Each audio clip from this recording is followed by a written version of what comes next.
Assalamualaikum warahmatullahi wabarakatuh. Om Swastiastu, Namo Buddhaya, salam kebajikan, shalom, dan halo untuk semua sahabat kisah horor 8 dimanapun kalian berada. Terima kasih sudah meluangkan waktu mampir ke channel ini. Sebelum kita mulai kisah horor yang menegangkan dan menakutkan, saya ingin mengajak kalian melakukan satu hal sederhana, tapi insya Allah penuh keberkahan. Tenang saja, ini bukan ajakan untuk subscribe. Tapi jika cerita ini berkesan, saya akan sangat bersyukur kalau kalian mau menuliskan Waalaikumsalam di kolom komentar bagi teman-teman muslim atau menjawab salam sesuai kepercayaan dan keyakinan kalian masing-masing. Karena menjawab salam adalah doa. Dan saat kita saling menjawab salam di kolom komentar, sejatinya kita sedang saling mendoakan dalam kebaikan. Itu jauh lebih bernilai daripada sekadar menekan tombol subscribe. Baiklah, mari kita mulai ceritanya. Selamat menyimak dan semoga bisa menghibur kalian semua. Sore menjelang malam di sudut kota Solo. Langit berwarna kelabu dan udara terasa lembab.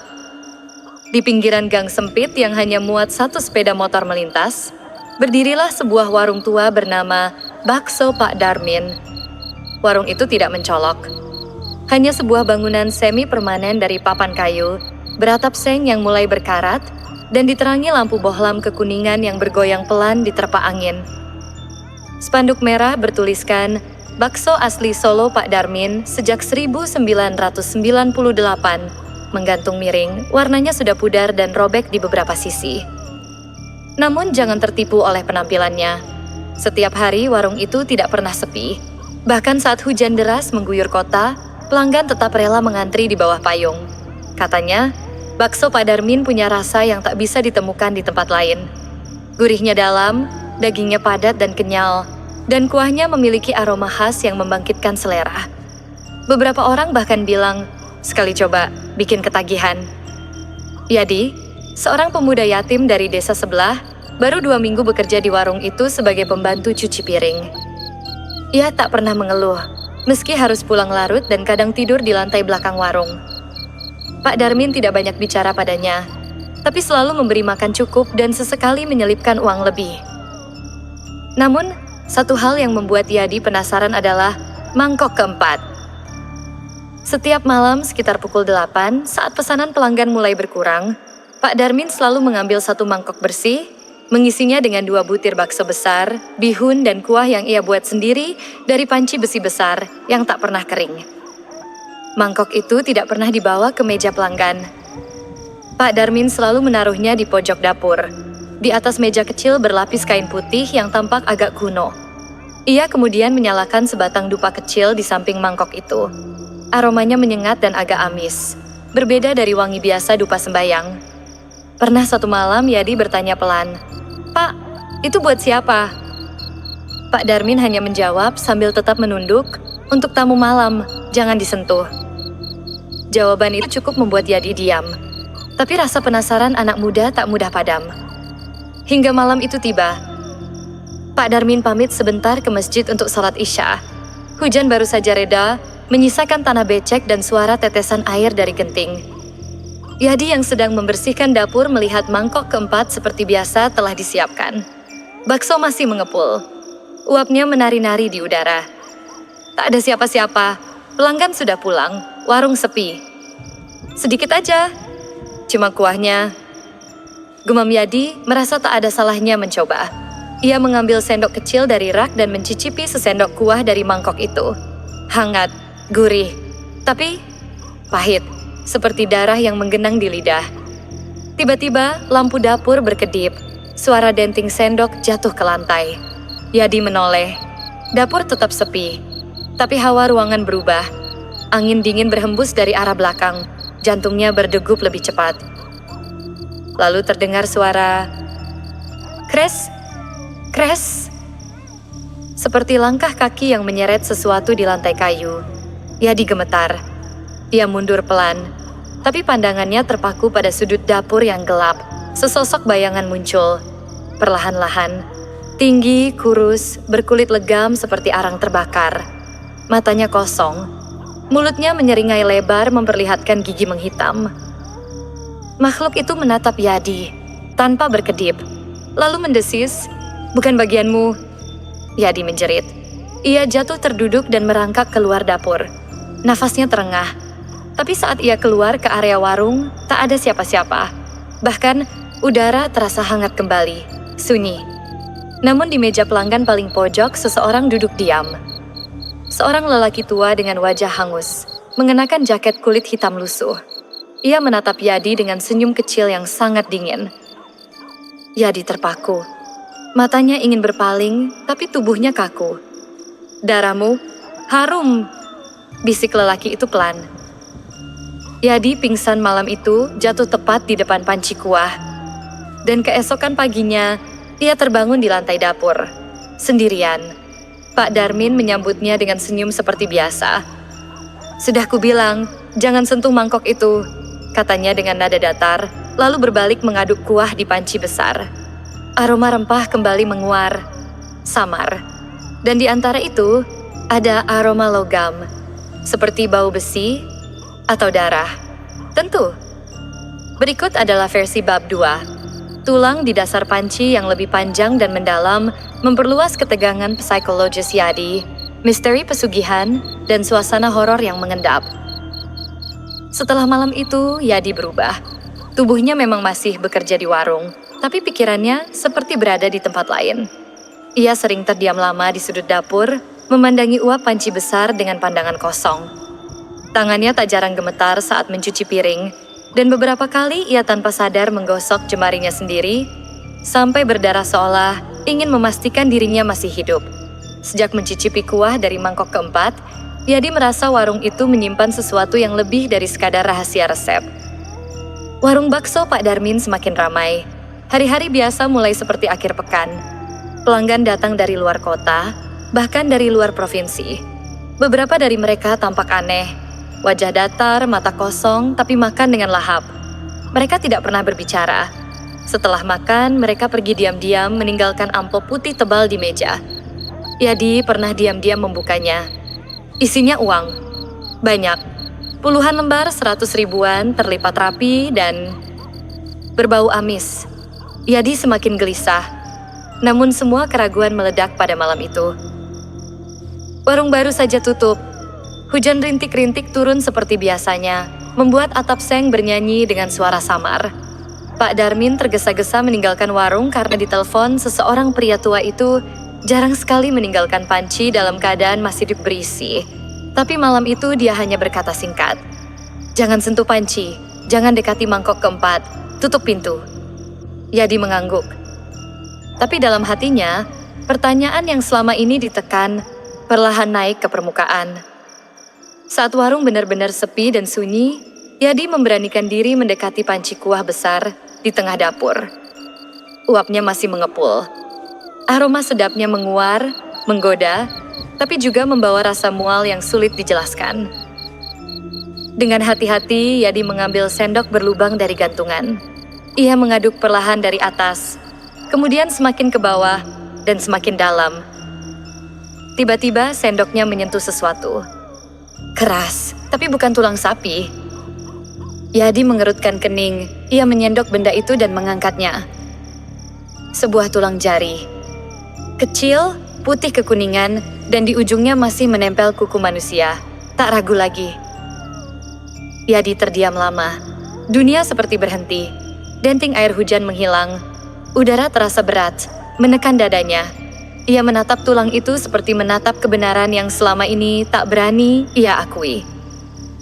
Bakso Pak Darmin, mungkin bukan hanya daging sapi.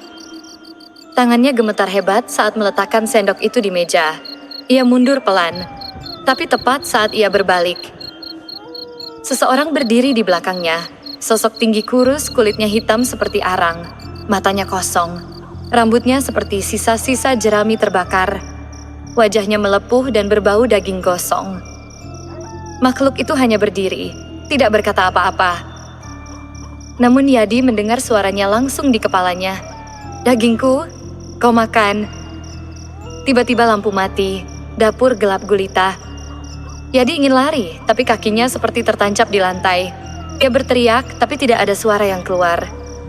Dari balik kegelapan, Makhluk itu mendekat perlahan. Napasnya berat. Bau tubuhnya campuran dari bau bakaran mayat dan kuah basi. Sosok itu menjulurkan tangan hitamnya, memperlihatkan luka terbuka penuh belatung di lengannya. Mereka, semua teman lamanya. Tiba-tiba lampu menyala kembali.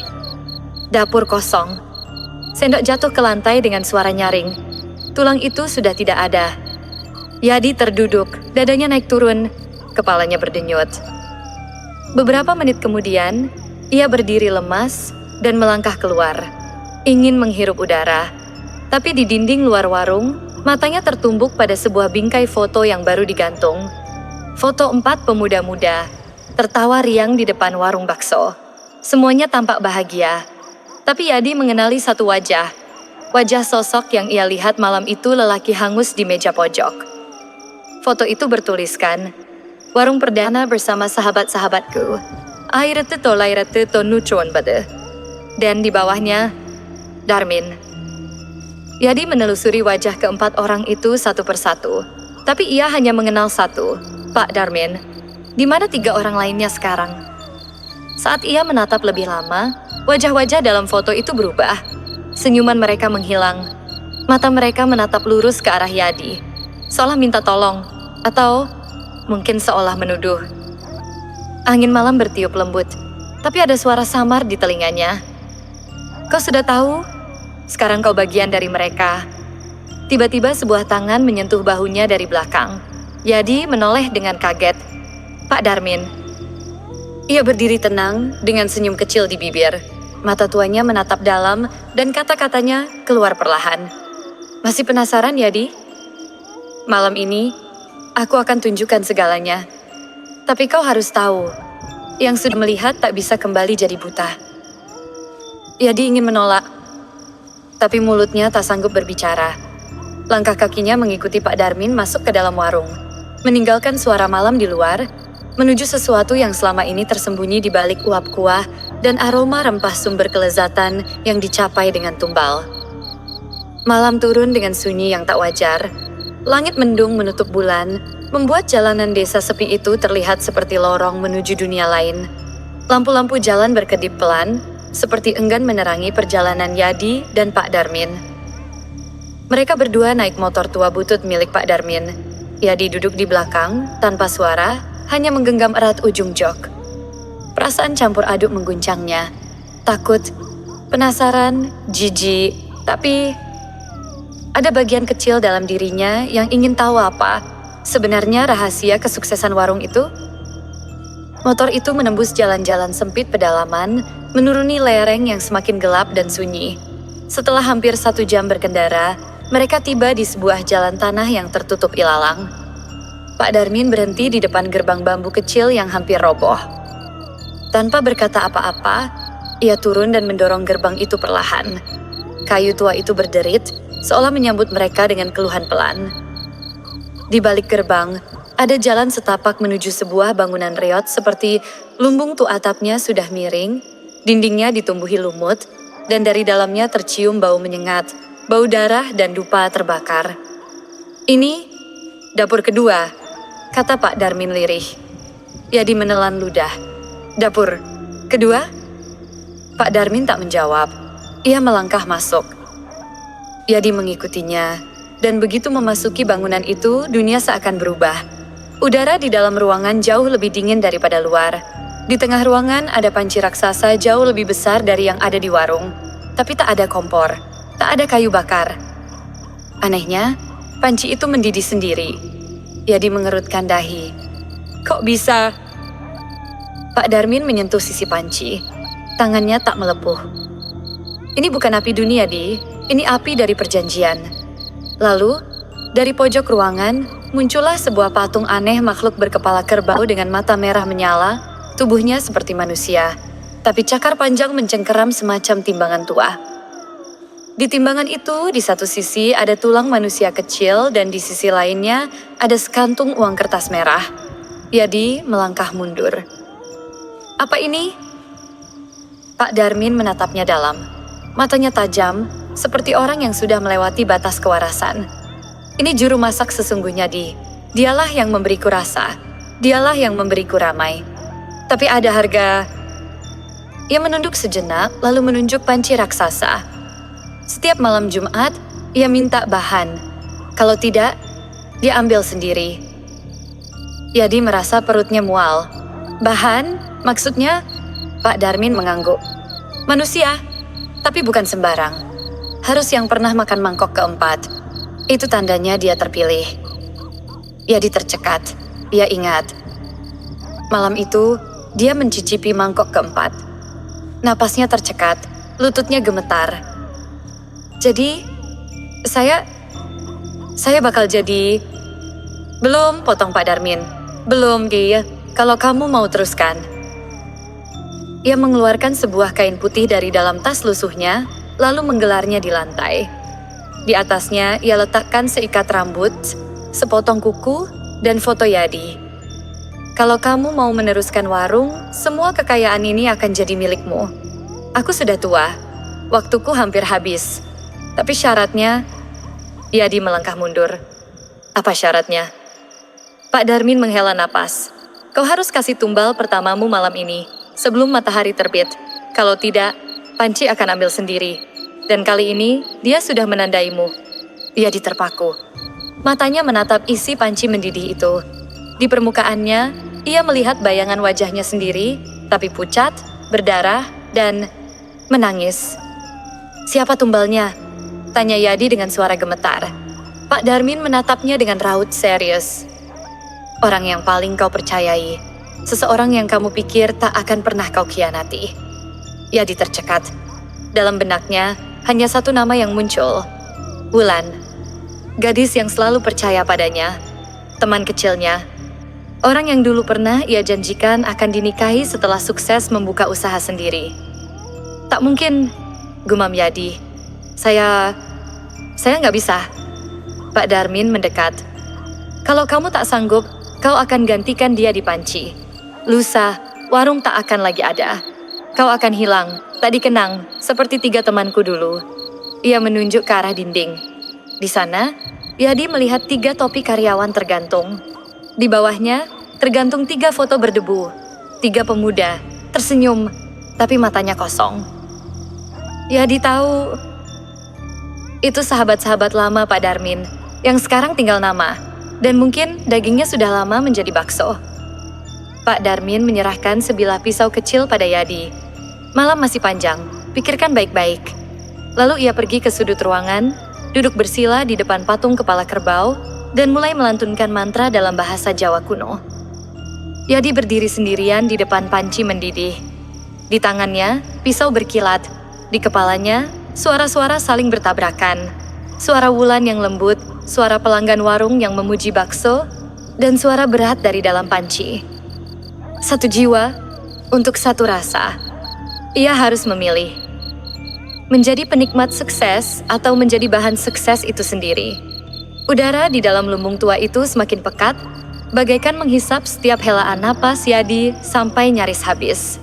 Suara mantra Pak Darmin yang bergema pelan di sudut ruangan seperti melingkupi jiwa Yadi, membuat pikirannya semakin buntu. Ia menatap pisau kecil yang kini terasa berat di genggamannya. Darahnya berdetak keras di telinga.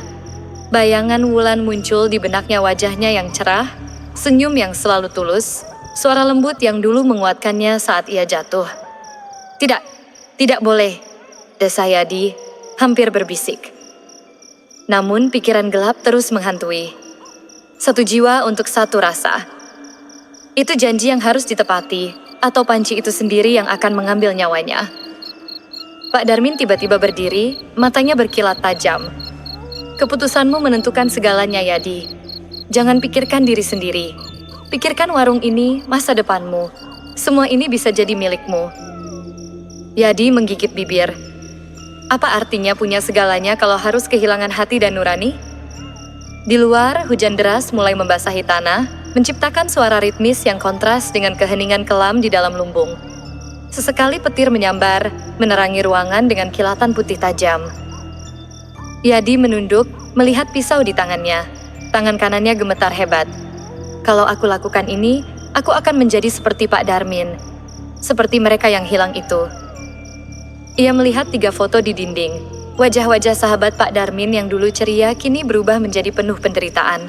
Seperti permintaan maaf yang abadi dari dunia lain. Hatinya berontak, ia ingin lari. Tapi panci besar di depan matanya beruap terus, seolah menggodanya dengan janji kekayaan dan kesuksesan. Kenapa harus manusia, gumam Yadi? Kenapa tidak daging biasa? Pak Darmin melangkah mendekat, wajahnya berubah menjadi serius. Itulah perjanjian. Tumbal itu harus manusia. Karena rasa bakso berasal dari jiwa yang ditumbalkan agar cita rasanya sempurna. Tidak bisa ditukar dengan apapun. Yadi menutup mata, membayangkan Wulan yang kini mungkin sedang menunggu-nunggu di rumah. Apakah dia tahu? Apakah dia akan mengerti jika Yadi berkata jujur? Tapi kebenaran itu terlalu mengerikan untuk diungkapkan. Pikiran Yadi kacau. Dalam sekejap, bayangan Wulan berubah menjadi sosok makhluk hitam berambut panjang yang muncul dari panci mendidih. Ia tersentak, menginjak lantai berdebu. Kau harus pilih, Yadi. Waktu berjalan. Suara Pak Darmin memecah kesunyian. Dengan napas tersengal, Yadi mengangkat pisau. Tapi tiba-tiba, sebuah suara nyaring dari luar menggema. Yadi, kamu di dalam? Keluar sekarang. Suara itu membuat jantungnya berhenti. Ia mengenal suara itu. Suara Wulan. Panik, Yadi berlari ke pintu. Tapi pintu terkunci rapat.